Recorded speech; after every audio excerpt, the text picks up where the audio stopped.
Hi అండి, welcome to Sandhya kitchen. ఇవాళ వచ్చేసి హెల్తీగా చాలా టేస్టీగా చాలా బాగుంటుంది, ట్రై చేసి చూడండి. అయితే నేనేం చేస్తున్నానంటే గోధుమ రవ్వతో హల్వా చేస్తున్నానండి.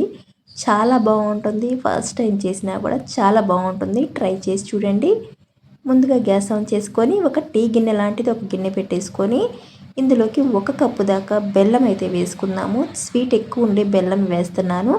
స్వీట్ తక్కువగా ఉంది అనుకుంటే బెల్లంలో మనం 1.25 కప్పు దాకా వేసుకోవచ్చు. నేనైతే 1 కప్పు దాకా బెల్లం వేస్తున్నాను. అదే కప్పుతో 3 కప్పుల దాకా నీళ్ళు అయితే వేసుకుందాము. నీళ్లు వేసుకొని హై టు మీడియం ఫ్లేమ్లో పెట్టేసుకొని బెల్లం అనేది కరిగించేసుకుందాము. బెల్లం కరిగించుకుంటే సరిపోతుంది, మనకి పాకం రావాల్సిన అవసరం లేదు. ఈ విధంగా బెల్లం కరిగింది కదా, ఇప్పుడు గ్యాస్ ఆఫ్ చేసుకొని ఇంకొక గిన్నెలోకి ఇవనేవి వడకట్టేసుకుందాం. బెల్లం నీళ్ళని వడకట్టేసుకుందాం. ఎందుకంటే పీచులు పుల్లలు కానీ రాళ్ళు కానీ అలాంటివి ఏమన్నా వస్తాయి కదా బెల్లంలోకి. ఈ విధంగా వడకట్టేసుకుందాం. చూసారు కదా సన్నగా పీచుగా ఉంది. ఇవి తీసి పక్కన పెట్టేసుకుందాం. ఇప్పుడు గ్యాస్ ఆన్ చేసుకొని కడాయి పెట్టుకుందాము. దీంట్లోకి 1 స్పూన్ దాకా నెయ్యి వేసుకొని నెయ్యి అనేది కాస్త కరిగించేసుకోవాలి. ఈ విధంగా కరిగించేసుకున్న తర్వాత కొన్ని జీడిపప్పు పలుకులు వేసుకొని నెయ్యిలో బాగా వేయించుకోవాలి. ఈ జీడిపప్పు ఎంత ఎక్కువ వేసుకుంటే అంత బాగుంటుంది ఈ గోధుమ రవ్వ హల్వా. ఈ విధంగా వేయించుకున్నాం కదా, ఇప్పుడు ఇది పక్కన పెట్టేసుకుందాము. ఇప్పుడు ఇదే నెయ్యిలో కాస్త ఇప్పుడు 1 కప్పు దాకా మనమైతే గోధుమ రవ్వ వేసుకుందాము.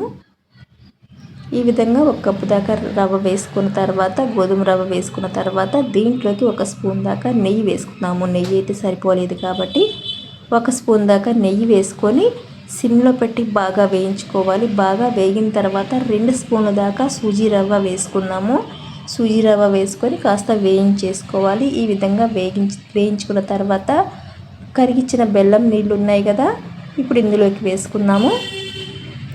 ఈ విధంగా వేసుకున్న తర్వాత ఒకసారి కలిపేసుకొని హై టు మీడియం ఫ్లేమ్లో ఉడికించేసుకుందాము. ఇప్పుడు దీంట్లోకి కొంచెం సాల్ట్ వేసుకుందాము. కొంచెం బెల్లంలోకి సాల్ట్ వేసుకుంటే బాగుంటుందండి. నచ్చని వాళ్ళైతే వేసుకోవాల్సిన అవసరం లేదు. కొంచెం స్వీట్లోకి సాల్ట్ ఉంటే బాగుంటుంది అనుకున్న వాళ్ళైతే వేసుకోవచ్చు. ఇప్పుడు ఇది అయితే ఉడికిచ్చేసుకుందాము. ఈ విధంగా ఉడికేటప్పుడు ఒక 4-5 యాలకులు దంచి ఇందులోకి వేసుకుందాం. ఫ్లేవర్ కోసం వేస్తున్నాను. ఇప్పుడు ఇదంతా కాస్త ఉడికిచ్చేసుకోవాలి. మూత పెట్టేసుకొని కాస్త సిమ్లో పెట్టేసి ఉడికిచ్చేసుకుందాము. 1 స్పూన్ నెయ్యి వేసుకొని ఉడికిచ్చేసుకుందాము. ఈ విధంగా దగ్గర పడుతుంది కదా, మళ్ళీ మూత పెట్టేసుకొని ఒకసారి కలిపేసుకొని ఉడికిచ్చేసుకుందాము. అయితే ఫ్రెండ్స్, నేను చేసే వీడియోస్ కనుక మీకు నచ్చినట్టయితే లైక్ చేయండి, సబ్స్క్రైబ్ చేయండి. ఈ విధంగా దగ్గర పడింది కదా, ఇప్పుడు ఇందులోకి 1 స్పూన్ దాకా నెయ్యి వేసుకుందాము.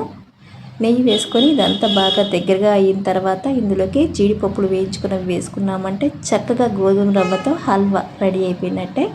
ట్రై చేసి చూడండి. నచ్చితే లైక్ చేయండి, షేర్ చేయండి, కామెంట్ చేయండి, సబ్స్క్రైబ్ చేయడం మాత్రం మర్చిపోకండి.